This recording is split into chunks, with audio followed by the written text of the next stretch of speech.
उत्तर प्रदेश के मुख्यमंत्री योगी आदित्यनाथ ने आज मेरठ, कानपुर और मथुरा वृंदावन के समग्र शहरी विकास की समीक्षा करते हुए कहा, तीनों शहरों का विकास केवल निर्माण कार्य पर आधारित न हो, बल्कि उसमें स्थानीय पहचान, सांस्कृतिक विरासत और आधुनिक शहरी सुविधाओं का संतुलन साफ साफ दिखाई देना चाहिए। उन्होंने अधिकारियों को निर्देश दिया कि योजनाओं को चरणबद्ध तरीके से लागू किया जाए और काम समय सीमा के भीतर गुणवत्तापूर्ण तरीके से पूरा किया जाए।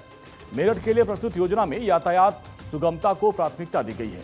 मुख्यमंत्री ने बिजली बम्बा बाईपास को लखनऊ ग्रीन कॉरिडोर की तर्ज पर पीपीपी मॉडल पर विकसित करने की संभावनाएं तलाश करने का निर्देश दिया है।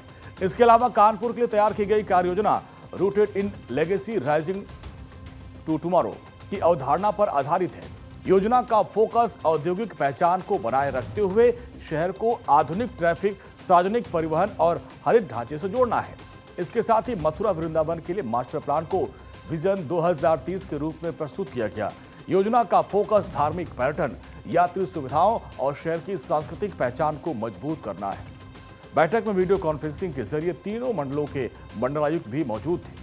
बताया गया कि अयोध्या, वाराणसी, गोरखपुर और प्रयागराज की तर्ज पर मेरठ, कानपुर और मथुरा वृंदावन में समेकित विकास मॉडल लागू किया जाएगा। मुख्यमंत्री योगी का जो प्लान है उसके बारे में आप जानिए।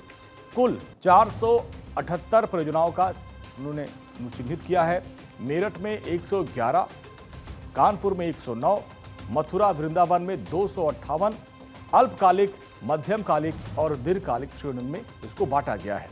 पहले चरण में साल 2025-26 में 3 शहरों पर काम, तीनों शहरों में 38 प्राथमिक परियोजनाओं पर काम प्रस्तावित है, जिसमें यातायात सुधार, चौराहों का पुनर्विकास, मल्टी लेवल पार्किंग का निर्माण, हरित क्षेत्र विस्तार, सड़क और पेवमेंट सुधार, बिजली लाइनों को अंडरग्राउंड, जल प्रबंधन और पर्यटन सुविधाओं को उन्नत करने से जुड़ा काम शामिल है।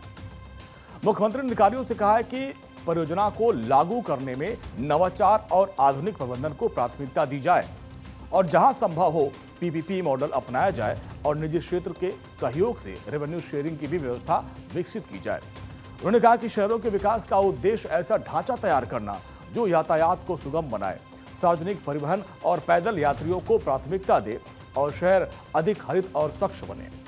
मुख्यमंत्री ने आश्वासन दिया कि आवश्यकता पड़ने पर परियोजनाओं के लिए अतिरिक्त बजट भी उपलब्ध करवाया जाएगा।